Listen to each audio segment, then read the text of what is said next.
Good morning.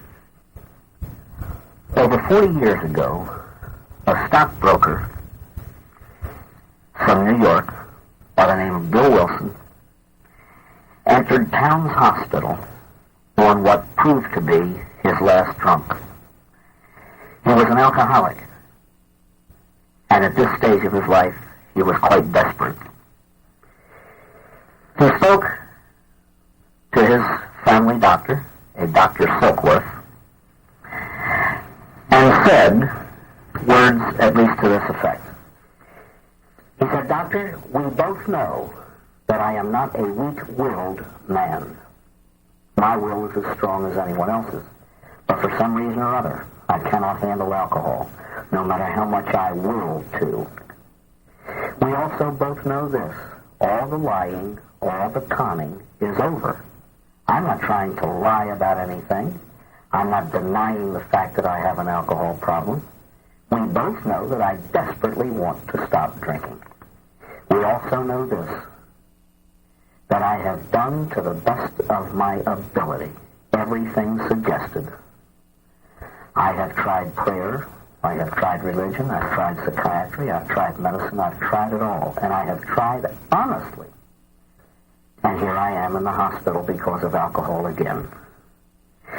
And then, my friends, this man asked the question that ultimately proved to contain within its answer the answer to his alcoholism, to the alcoholism of many hundreds of thousands of others, and also the answer to a whole lot of other problems that beset the human animal.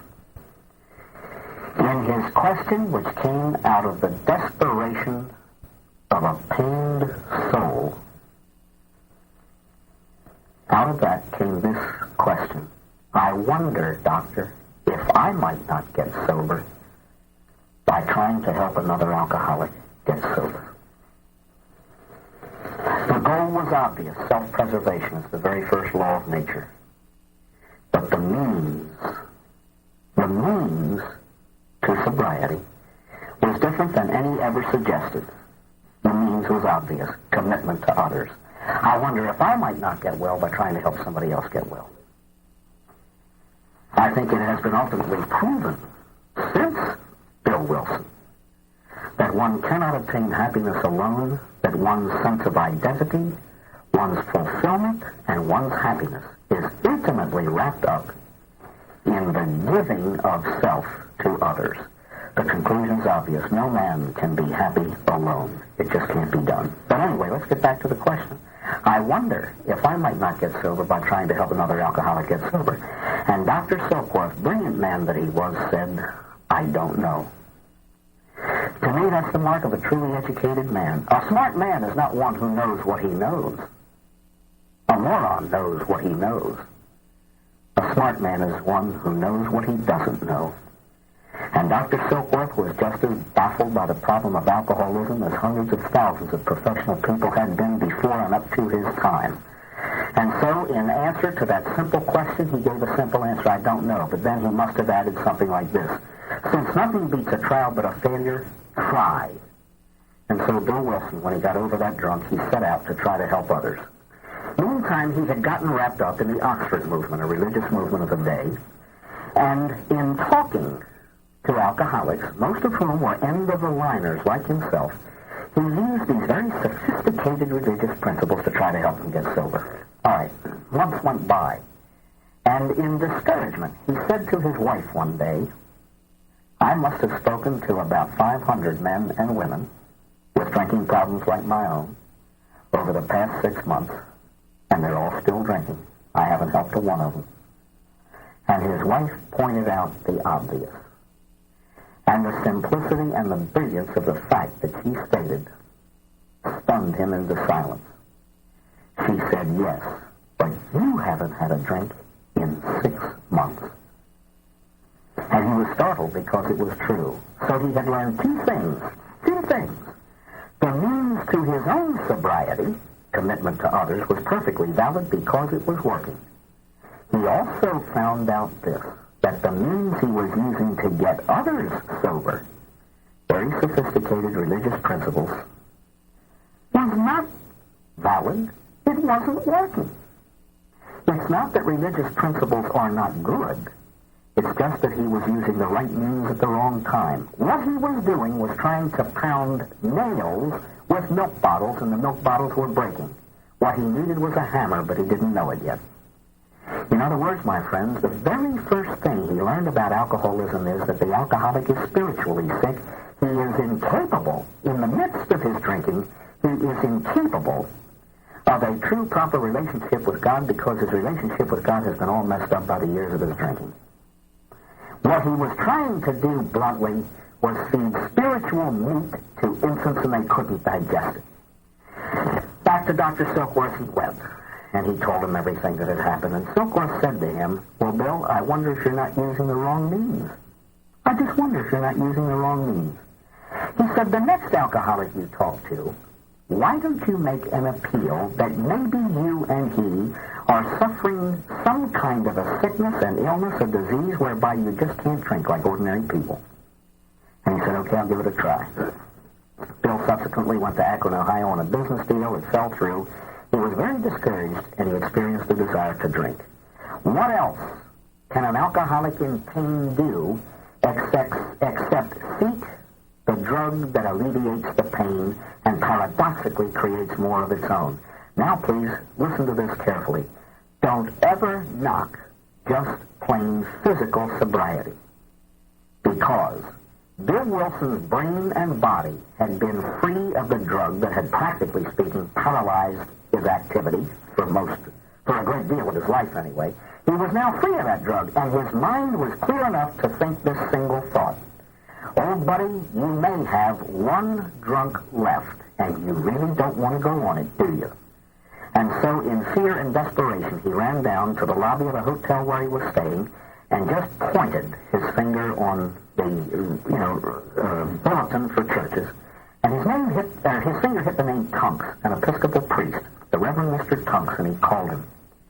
Now, of course, I wasn't there. I didn't hear the conversation, but it had to go something like this: "Please don't think I'm a maniac or a madman for asking what I'm about to ask. Don't hang this phone up. But please, do you know a drunk I can talk to?" And the man said no.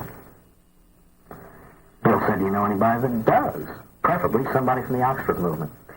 So anyway, Father Tunks gave him 10 names, and Bill struck out on the first 9. The 10th was Henrietta Seiberling. She said, "Yes, I know a drunk. My family physician, who is practically dead of it." He's practically dead of it. He no longer functions. He's flat on his back. Bill said, "Can I talk to him?" She said, "He's too drunk." He says, "I'll be there tomorrow." And it was in her kitchen, over the first pot of AA coffee, that the great fellowship of AA was born. And I would like to tell you something about it. Now, ladies and gentlemen, what qualification do I have to speak of this great therapy of AA? In the Baltimore area, I was born and raised in Baltimore, grew up there. I first became acquainted with AA in that area. And before every meeting, they read a prologue that explains the fellowship of AA. They tell what it is, what it attempts to do, what it does not attempt to do, and it concludes with this single solitary sentence: "We welcome and appreciate the cooperation of the medical profession, the clergy, and the public in general." Now, whether many of you know it or not, AA meetings are of two kinds: closed, which are for alcoholics strictly, and open. And that's exactly what they are. In order to gain the cooperation of the medical profession, the clergy, and the public in general, they say these meetings are open to any and all of you. We want you to learn about our fellowship. We want you to learn about alcoholism, and you are more than welcome. And it only reflects the beginnings of AA over 40 years ago, when clergy, through whom Bill helped to find, or who helped him to find the 12 steps of recovery, and medicine, from which he learned a few of the physical facts about this disease, clergy and medical people were all around AA in its beginnings. And so today, this prologue reflects the desire to educate clergy, medical people, and the public in general. And in response to that invitation, I have attended many hundreds of open AA meetings over the past almost 20 years. I would like, with your permission, to share with you some of the things that I have learned about this great fellowship. From the very beginning, I picked up a definition of alcoholism that makes as much sense as anything I've ever heard. When Bill first approached Dr. Bob and met him in Mrs. Seiberling's home, he, in effect, said to him, "You've tried everything too, haven't you?" And the doctor said, "Of course I have." He said, "But you're drunk." The doctor said, "Yes." He said, "I wonder if maybe something is different inside you and me. I wonder if we don't have an aberration inside of us. I wonder if we're not sick or diseased or ill or something because we drink differently from other people. We don't want to be that way. In fact, we drink against our wills, don't we?" And the doctor's eyes opened. As a man with a scientific background, this appealed more to him than anything else that he had ever heard before. And one of the first definitions I ever heard of alcoholic, a definition of an alcoholic that I ever heard, a man stood up at an AA meeting in the Baltimore area and he said, "You know what's wrong with me? My filter's busted." And honestly, that does make as much sense to me as anything I've ever heard. I know he said that when I drink differently from other people. When I start to drink, I can't stop. I drink through euphoria. I drink past what I'm after, and I plunge into misery.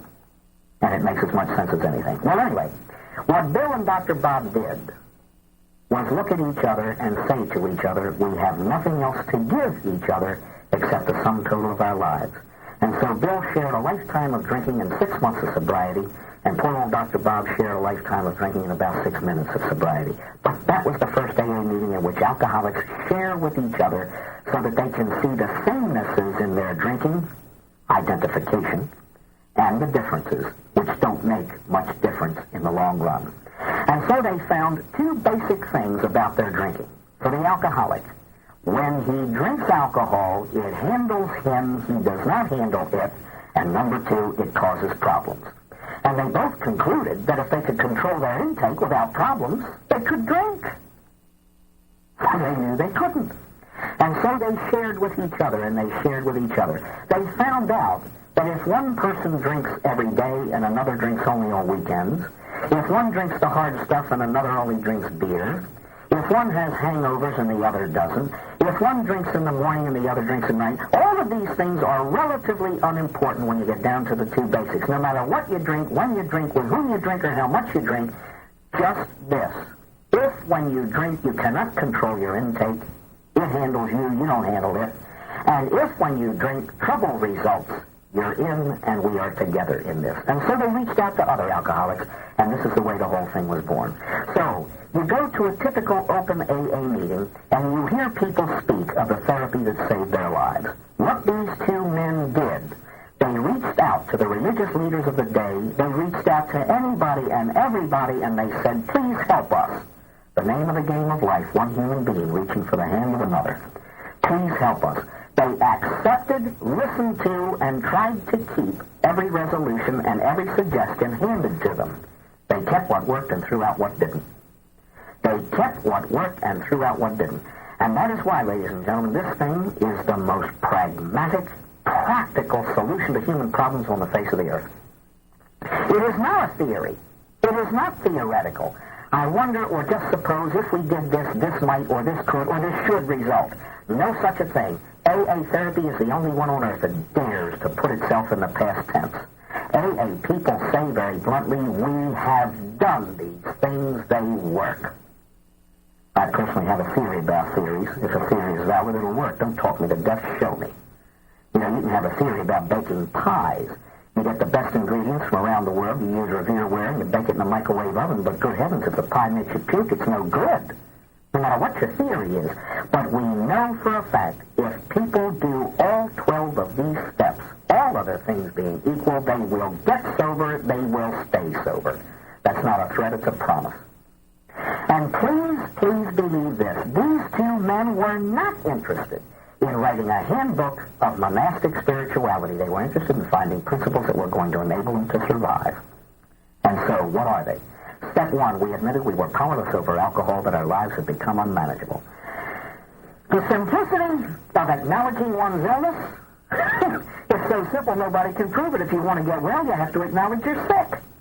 Many alcoholics have a horrible problem acknowledging that they are alcoholics. All they have to do is see that their drinking caused problems, and that's what alcoholism is. My friends, there isn't a person on earth about to take on himself a regime of life as difficult as the AA way of life unless he sees the absolute necessity of it. And so the alcoholic must not only acknowledge what his 3-year-old can see, what everybody else on earth can see, he has to surrender to the fact, I am an alcoholic, he must acknowledge, somewhere in the guts of his soul. He must.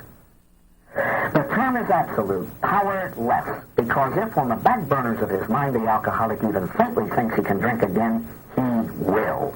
He will. And the only thing he asks him to do is look at the record. Whenever I am asked to speak to people in treatment, I just ask them the simplest question. How many of you got here for good behavior? Nobody ever got into a rehab center by mistake. It just isn't done. For people who think that they don't have an alcohol problem, I simply spell out to them that you're in a place for the treatment of alcoholism. This is not a sanatorium to handle people who have French fried potato problems. Alcohol is the reason that you are here. Many an alcoholic believes that the whole world is wrong but him. If only you knew this. If only you understood that. You're all wrong. And yet, wife, children, neighbors, boss, co-workers, friends, everybody on earth is not in a conspiracy to take a man and dump him in an alcoholism rehab center unless they honestly see that he has alcohol problems. And the only thing I can say to anyone who has been told that he has a drinking problem is to say, look at the record. Look at the record. Look at the major problems in your life. Has the bottle been in the picture before, during, or after? Just answer this simple question about your own behavior when you're drinking. Do normal drinkers do this? Normal drinkers don't lie about their drinking. They have no reason to. And so I look at them and say, have you ever lied about your drinking? A lie is an unnatural act, and when you're drinking makes you perform unnatural acts, lying about it, you have a drinking problem. That's alcoholism. To me, from what I've heard over the years, step one is not something that you just take and go on. Step one is an inner acknowledgement of one's condition. He says to himself, I cannot handle alcohol. I am an alcoholic. And yet many alcoholics are somewhat like the cadet at West Point. His parents showed up to see him graduate. And the parade, going by the stands in review, was taking place. And in the middle of it, the mother turned to the father and said, Henry, isn't that amazing? There are 4,000 cadets out there, and our little Georgie is the only one in step. Well, ladies and gentlemen, when the whole world is out of step but me, I'm out of step. I think that an alcoholic should take the consensus of the loving opinion of people who truly care for him. When they think he has a drinking problem, he probably does. It's the classic case of where there's smoke, there's fire. How do you know if someone's an alcoholic? How do you know if you are? I truly believe that any person whose drinking has become the topic of serious conversation on the part of people who are concerned about it is an alcoholic. It's the classic case of where there's smoke, there's fire.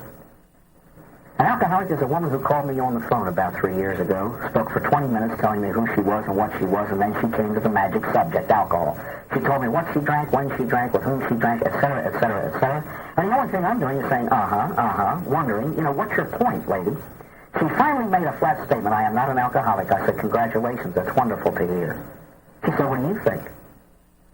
And I said, well, I don't know you, I have never met you, I've never seen you with a glass in your hand. And my friends, to this day, I wouldn't know if I fell on it. I don't know the lady except what she told me on the telephone. But this is what I told her. I said, at this point in my life, I am ordained a priest 27 years, and in all that time, I have never had anyone call me long distance to talk for 25 minutes about a non-problem. The silence that followed, you could have done push-ups on, and I let it drag. And finally, when it got almost unbearable, I said, you tell me you're not an alcoholic. Fine. But if ever your drinking does cause you problems, give me another call. And I'm still waiting. The name of the game of staying alive is this. Alcoholism, whether you like it or not, whether you want to believe it or not, alcoholism is a fatal terminal illness. If the drinking is not stopped, the drinking will kill. It will kill. It is a terminal disease of body, mind, emotion, and soul. And it will kill if it isn't stopped. Step one, give in or you cave in. Your life was not unmanageable? Think back to the days of your drinking. I am led to understand that if a person has a drinking problem, drinking alcohol occupies about 95% of the alcoholic's waking thought. Here's an inanimate object that controlled the human mind. Most alcoholics will tell you that alcohol determined the people that they associated with and those they stayed away from. Determined the very restaurants they went into and those they stayed away from. Alcohol dictated the actions of their lives. Step one is a very serious thing. A very serious thing indeed. For no alcoholic will get well unless he sees that he needs to get well and acknowledges that he can't do it all by himself and has to reach out for help. So they usher the alcoholic into a room full of other alcoholics. And please God, in time, step two. We came to believe that a power greater than ourselves could restore us to sanity. And so he enters the room, looks at sober alcoholics, and comes to believe that he can get well too. Now, what's all this business about a restoration to sanity? Ladies and gentlemen, it has been my privilege once to have met Bill Wilson, and I heard him speak, and he explained what he meant by that. The insanity of the alcoholic is not the nutty things he did when he was drunk. Non-alcoholics do nutty things when they're drunk. The insanity of the alcoholic occurs when, physically sober, he picks up the first drink of the next series. Quite bluntly, it is irrational to consume a drug that is killing you. Yet the alcoholic consumes that drug because he can't not consume it.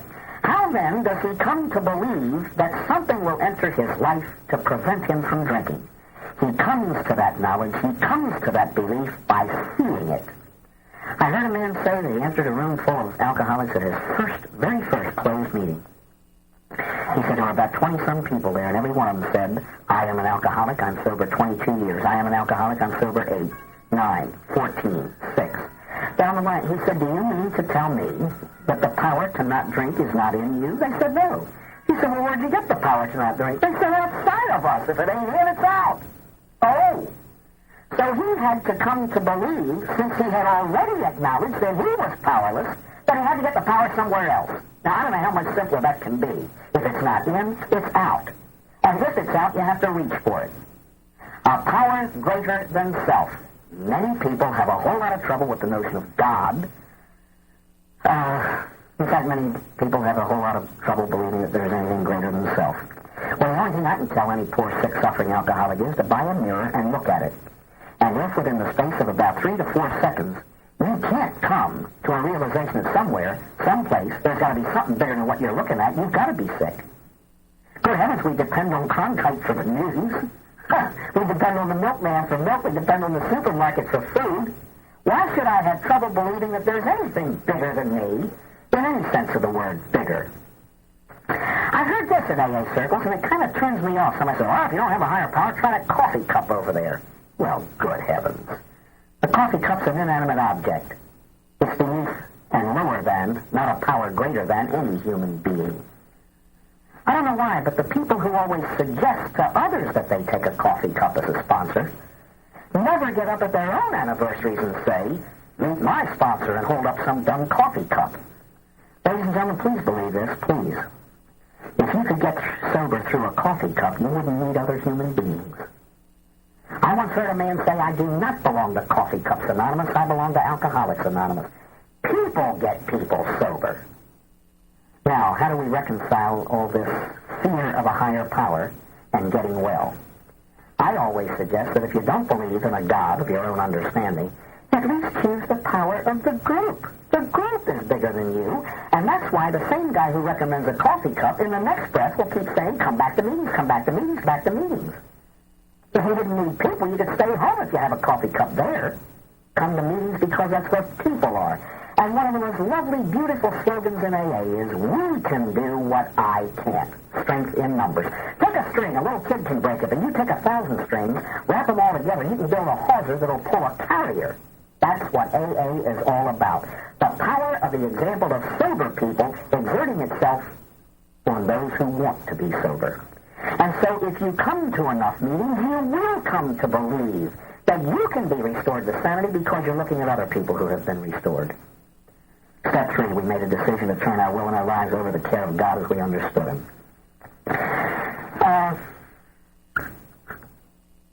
Again, as most of you know, I happen to be a Catholic priest, but I'm not here to push Catholic theology. I would just like to share with you a few notions about God and man and the relationship between the two that I've been privileged not just to pick up because I felt that I have known these things before, but they began to gel when I attended these AA meetings. Nobody pushes his God on anyone else. Most people believe in a higher power that they look upon as a supreme being or God. Now, that's just a label for whatever supreme being you have in mind.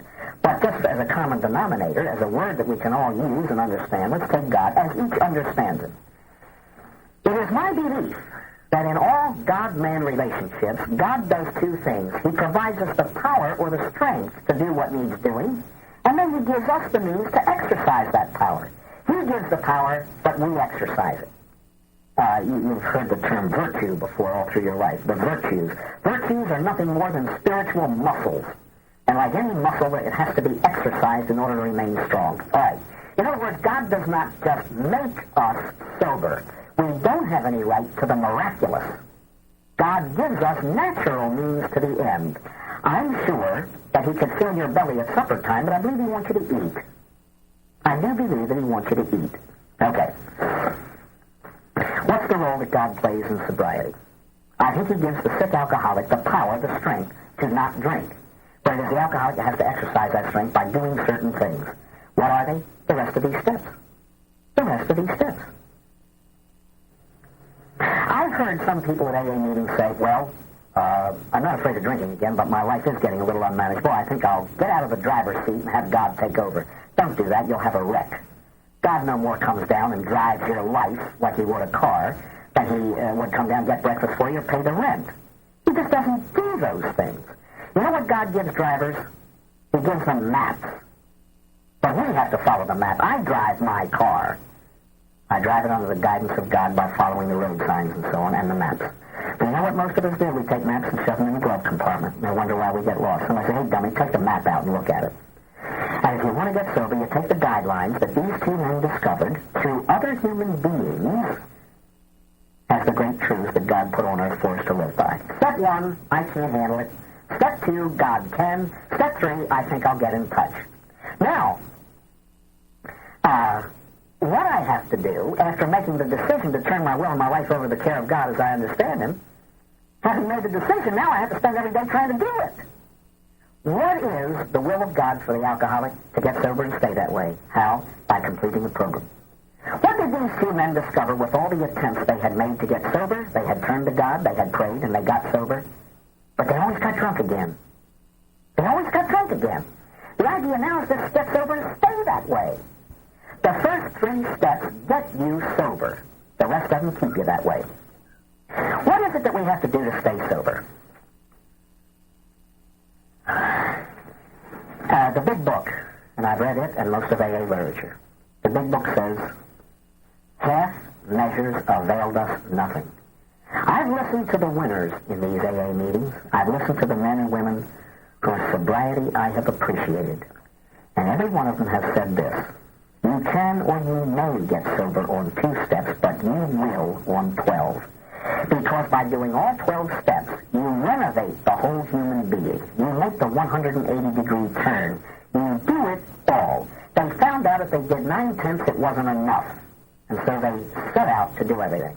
The first thing they did was to find out what it is they're working with so that they could build the rest of their lives on it. So they took an inventory of self, just like a new homeowner goes over every inch of his house, to find out what he's got, what he hasn't got, and what has to go. And it's the same way in human life. Let's say a man or a woman age 45 finds himself at the threshold of sobriety.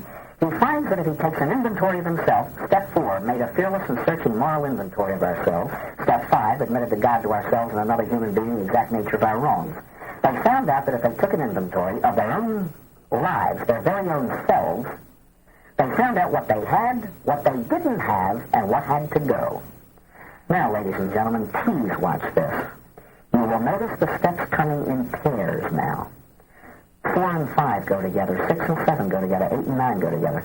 When a person enters into AA, he says, if I want to get well, I have to admit I'm sick. He enters a room and looks, he comes to believe.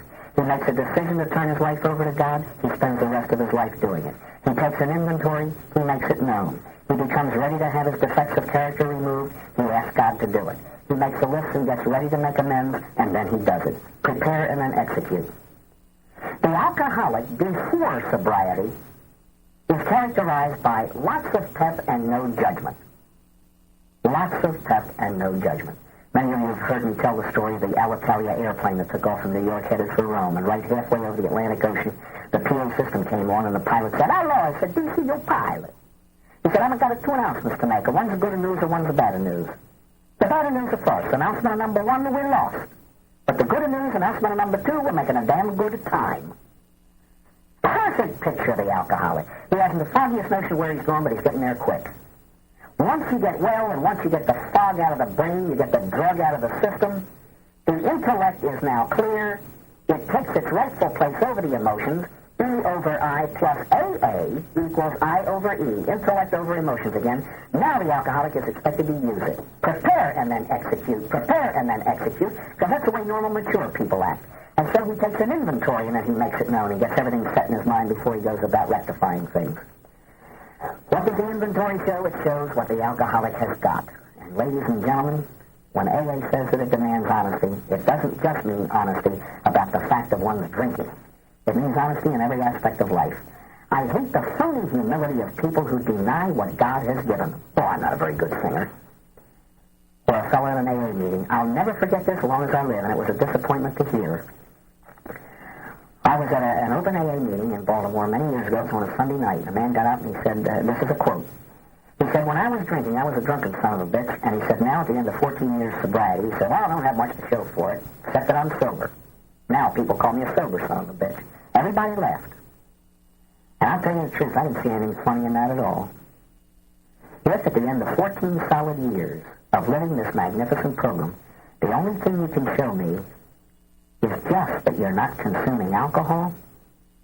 I know that either something's wrong with you or something's wrong with the program, and I know there's nothing wrong with the program. Don't hand me garbage like that. God Almighty never made a nothing. Never. You better find out what God gave you. I have talents. You do too. Why were you singled out to be sober except to use your talents to save some other folks? You better find out what they are. You're going to be asked to use them one day. And you're going to be asked to make an account of them, too. Yes, let me share this with you. It's a magnificent story I picked up from a friend of mine out in St. Louis. He was driving to the airport one day, and he said, let me share this with you because I think you might use it, and I've used it ever since. He had been in Chicago one time. He happened to be a member of AA. And wherever he goes into a different city, he always goes to the AA central office to find out where meetings are so that he can, take in meetings while he's there. So he said, while he was in the office there, he met a beautiful black girl who said she was willing to take him to a meeting that night. So he met her, but she seemed to be very, very agitated. And he said, what's wrong? She said, well, I promised to take you to a meeting. But she said, I have a brand new girl I'm working with, and she's all upset, and she insists on seeing me right now. And Joe said, no problem, let's go. So they met her in a bar of all places on the south side of the city, very cute place. And this was the picture. This little girl is 23 years old. She's sober 3 months. And this is her background. From her earliest recollection, all this girl could remember was being a whore and a prostitute on the streets in order to survive, and she drank to do it. Her problem's very obvious. She's sober now and can't stand it. Hates herself. And because of this self-loathing, she said, look, I know that there's no God. She was so scared of God, she says there is none. So let's hear no God talk, please. And her sponsor says, the only thing I know to talk about is what I learned in AA. She said, well, I don't want to hear it. And this went on and on, back and forth. Well, of course, the girl's getting angrier. The sponsor's becoming more and more frustrated, and Joe knew that after a bit they were going to run out of conversation. And when they did, silence at that table, complete silence. And Joe used the opportunity. He knew that there was something in that girl. He wanted her to hear it from her own lips. He said, why do you want out of that life? It's the only life you know. And he said, she almost spit fire. He said, she came flying out of that chair. She says, because I'm worth too much. Now, by God, that girl knew that. She knew that. And the only thing I can do to alcoholics who are feeling sorry for themselves and I'm no good and this, that, and the other thing, what are you worth? What are you worth? I've learned this from my mother, from my background as a seminarian and priest, and I've learned this from AA friends, what I'm worth. And I'll tell you what I'm worth. I'm worth the best. And if you don't have it, get out of my way. I'm going to go right around you. I picked this saying up from an AA friend, and I function this way, and I will, I hope, till I die. Margarine covers the bread, but it ain't butter. Now, just what are you worth? What kind of sobriety are you worth? Are you worth the sobriety that has to be bought only at the price of all 12 steps? Or are you selling yourself short for something less? What are you worth? Because if you feel that you're worth butter, you'll be willing to pay the price. And the price for truly quality sobriety, the price for quality sobriety is all 12 steps. This is why everyone needs a hero. Get someone in your program that you can look up to and shoot for the sobriety that he has. A friend of mine told me, he said it wasn't 12 steps written on a piece of paper to save my life, it was a man. It was the 12 steps carved in his life. And he said, I wasn't in his presence more than 10 minutes, and I wanted everything he had. I wanted to be just like him. And for that reason, I would have died to please him. I've seen a lot of people come into AA desperate, and within a few months they become their own sponsors and settle for a mediocre type of sober life. But my friends, if you want the best, it's available, but you pay the price. We admitted to God, to ourselves, and another human being the exact nature of our wrongs. Step 5. This is the one that separates the men from the boys and the big girls from the little girls. God already knows, so admitting to him is not too hard. But to admit to yourself what alcohol has done to you, what it has reduced you to, is very difficult indeed. And to admit one's complete real self to another human is very difficult indeed. Because every one of us is three. I am who I think I am who you think I am, and then there's me. Now, the me that you think I am, well, I have to engineer that, because I'm going to tell you things about myself going to make you like me, and I want you to like me. Hey, by the way, this is a little bit of an aside, but it's important. I've heard this from AA people, and it frightens me. Well, I don't care what people think of me. This is not a popularity contest. I do my own thing. Ladies and gentlemen, I do care what people think of me. Because if the consensus of the opinion of good people is that I'm a jerk, I'm probably a jerk. When the whole world's out of step with me, I'm out of step. I once heard a man say, if I live right by these 12 steps, I will automatically please God. And if I please God, I have to be pleasing to myself. And if I am pleasing to God and to myself, I will be pleasing and I will enjoy the respect of good people. The rest don't count. The rest don't count. But good people, I had better be careful of what they think of me. Because if they don't think much of me, I'm probably off track. I'm probably off track. For what it is worth, step 5 allows one other human being to know the real me. Okay, I've taken an inventory. I discovered I have talents that need development. I've discovered I don't have talents, so I won't waste my time trying to develop what isn't there for starters. I depend on other people to fulfill those needs. And then I see what has to go, my selfishness. And so I come very logically to the next 2 steps. We're entirely ready to have God remove our defects of character, and I once heard a man say that his defects really had character. In step 7, humbly asked him to remove our shortcomings. You know what I've learned? I've learned that in a normal spiritual life, God removes, he answers that prayer, he removes one's defects of character, one's shortcomings, in the same way he removed their alcoholism. In other words, he just doesn't wipe them out. He gives them the strength to get rid of them, and then the means to exercise that strength. What do I mean by that? Well, whenever I've been asked to, speak about alcoholism, and I speak of growth and so on, the only thing I can do is give a parallel from my own life. I think that one of my greatest failings is impatience. I think that's a universal human failing, to be impatient. Well, most of my life I have prayed to be a little more patient. When I thought of it, when I've become willing to have God remove my impatience. But you see, the great stumbling block to step 6 and 7, and I've heard some people say that they believe that's the most difficult part of the whole program. Once they get sober, growing is the most difficult part. For many reasons. Number 1, it demands self-discipline. Number 2, self-discipline is painful. And number 3, there's only one thing wrong with pain. It hurts. So we don't want to hurt, and therefore we don't grow. And I believe that pain is the fertilizer of real growth. We only grow through pain. And I believe that with a passion. So here is a person, let's say like myself. You get on your knees at age 21 and you say, look, Lord, I know that impatience is one of my greatest faults. Please help make me more patient. Now, somehow or other, and I don't know why this is so, but I simply believe God's going to do it. He's just going to wipe out impatience and make me a patient man. Well, he doesn't work that way. In effect, he says, all right, I will give you the strength to be patient, but what I'm going to do is arrange for a few incidences in your life and a few circumstances that's going to enable you to exercise your patience.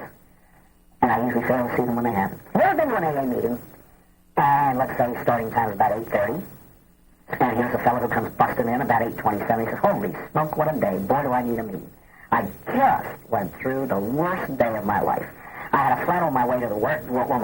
While I'm fixing it, some guy cleans my car and turtles it. I have a fight with a secretary when I get in. I get bawled out by a boss for missing 2 sales. On and on and on. I get home. I'm late getting home because of traffic, and I had to get a cab, et cetera, et cetera, et cetera. She burns the dinner, blamed it on me. We had a nice fight, and I cut myself shaving, burned myself in the shower, but here I am, the worst day of my life. And some old timer in the back of the room says, well, Charlie, it sounds to me like God Almighty gave you 25 chances to grow, and you blew them all. Step 10 keeps you honest. It makes you continue to take an inventory so that when you're wrong, you can admit it promptly, resolve that guilt, and sleep peacefully tonight. Step 11. Listen to this from 2 derelicts. They tried to deepen their conscious contact with God through prayer and meditation. Sought through prayer and meditation to deepen their conscious contact with God as they understood Him, praying only for a knowledge of His will and the power to do it. This from 2 derelicts. You know, I used to spend a lot of time talking about prayer, that it is the most human activity of any activity we can perform. But I don't anymore. I save that for later. When I appeal to any alcoholic coming out of alcoholism and staying out of it about prayer, I make a simple statement. You know why you ought to pray? Because it's only fitting. It is only fitting to have some sort of a prayerful relationship with the God to whom you attribute your sobriety. Don't you know, my alcoholic friends, that your non-alcoholic brothers and sisters don't even know what sobriety is? They have never lost it. You have. You have. And you attribute your regaining of sobriety to this power greater than yourself, the God of your understanding. Now, if you need somebody to explain to you why you ought to be praying, then nobody on earth can explain it. Nobody. Every human being owes the debt of prayer to God for His goodness to the human being. And if anybody needs an explanation as to why anybody ought to pray, there's nobody can explain it. It's like saying, that you need someone to explain to you why you have to breathe to stay alive. Well, if you don't breathe, you die. Prayer is the food of the soul. It is the oil of the soul. Have you ever noticed yourself becoming despondent? You have all kinds of emotional problems, and you're just hurting, and you feel miserable, and you don't know how to get out of it? I'll lay $1,000 to an empty peanut shell that prayer has probably stopped. You know what's wrong? The soul is not well oiled. Parts are rubbing against parts. What it is, my friends, you're just raw inside. You're starving yourself to death. What do I believe about prayer? Well, there are many kinds. People, in AA meetings, they contrast the prayers. Well, meditation is a whole lot better than the memorized prayers when we were kids. There's no such thing as one kind of prayer being better than another kind of prayer. Prayer is like clothing. We have different kinds for different circumstances. You don't wear a bikini at the North Pole, and you don't wear a parka at the equator. Different prayers fulfill different needs. Meditation fulfills my individual need to fulfill my relationship with God. And memorized prayers usually fill in when I'm incapable of meditation. Do you ever meditate after major surgery? Do you ever pray with a toothache? You don't do it. And how do you pray with other people unless you have a common prayer to recite? What proves this? In many areas, you begin an AA meeting with the private contact with God. Let's all have a moment of silent prayer. And at the end of the meeting, you rise, join hands, and say together the Lord's Prayer. It's the old business of, I'm not only an individual, I'm a member of society. I pray one way when I'm by myself, I pray another way when I'm with other people. Okay, besides, all the while you're discussing prayer, ain't nobody praying. And you ever notice after people become sober, they usually become spiritual experts in about 4 months? Well, me and God are great buddies, we just talk, him and me. Well, I'm not knocking that, for heaven's sake.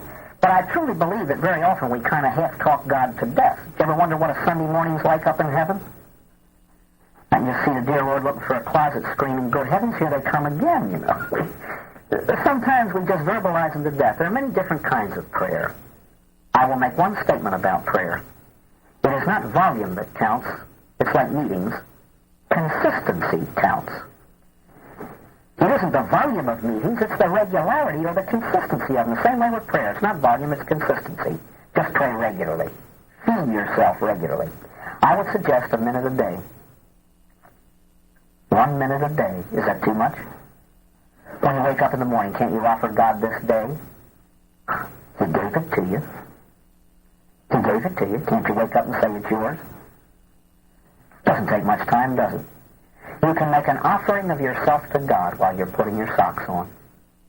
The effort is almost nil. Costs nothing.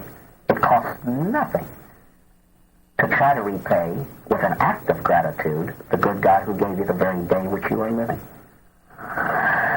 Now, I would suggest that you use, none of us are very good prayers because it's difficult. And usually what we do with difficult things is we quit them. And so I would suggest you get help. Prayer books. That's why they're printed, because they're very valid and they're very, very helpful. And for the alcoholic, I think the best book on earth is a little 24-hour-a-day book because it's geared to your disease. Don't talk about prayer. Pray. Step 12 is AA's crowning glory. Having had a spiritual awakening, as the result of these steps, we now tried to carry the message to alcoholics and to practice these principles in all our affairs. Well, please notice that 12 comes after the first 11. There's some marvelous things you can learn in AA. Like the first anatomy lesson. If you've never had a course in anatomy, AA teaches you, for example, that when God built the human animal, like other animals, he gave us 2 ears and only 1 mouth. I wonder what he was trying to tell us. Maybe it's to listen twice as much as you talk. And there's another thing that AA teaches. When Bill Wilson wrote these 12 steps, and by the way, he wrote them, I heard somebody ask him if he had help. He said, well, we had about 30 principles that we were living by. Each one was about a paragraph long. But he said, when it came time to write the big book, they asked me to condense them. And he said, I wrote the 12 steps, and it took me about a half hour to get them all together. But you know what Bill did after he wrote them? Hold on to your dentures. This is the most profound statement of the day. He numbered them. He put numbers to them. Guess what he was trying to teach us? When all else fails, follow directions. Now, I know that many people have gone on 12-step calls in the middle of their recovery or very early in their recovery, but the ideal says that 12 comes after 11.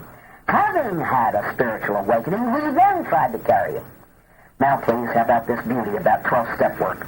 I've heard people who have gotten well in AA, out of one side of their mouth, they say that alcoholism is a disease. It's a disease of body, mind, emotion, and soul. And out of the other side of their mouths, they'll say, well, I'm not going to help an alcoholic until he admits it and asks for help. I'm saying I'm not going to help him unless and until he makes a rational decision with his irrational mind about his condition.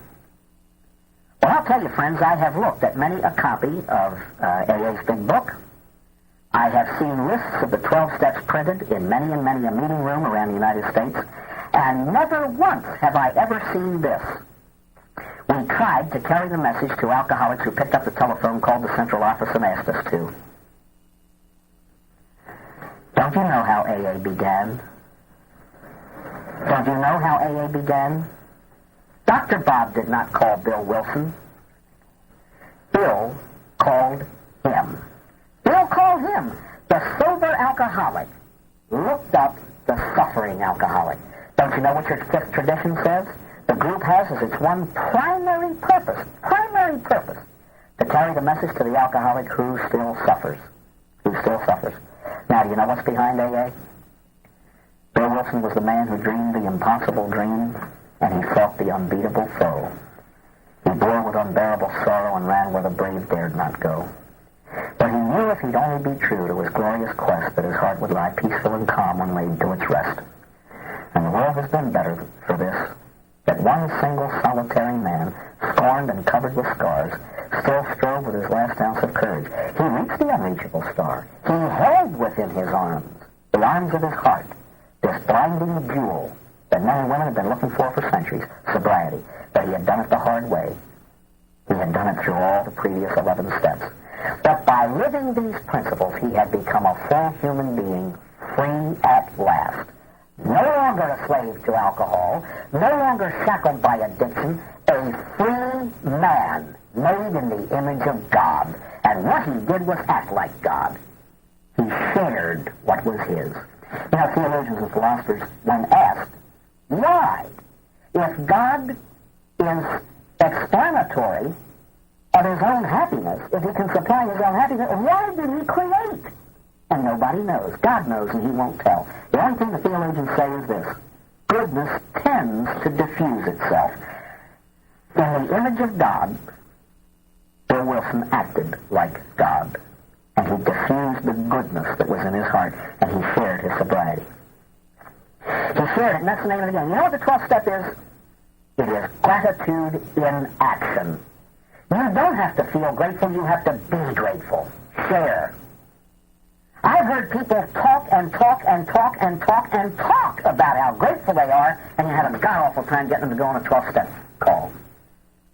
Ladies and gentlemen, let me tell you something. If you are truly grateful, you won't have to tell me. I will see it. I will see it.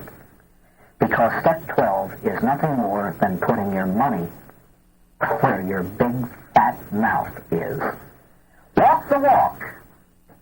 Walk the walk. Then I'll listen to you talk the talk. Full cycle again. Man is a creature in the image of God, made to love God and neighbor. Now listen, please.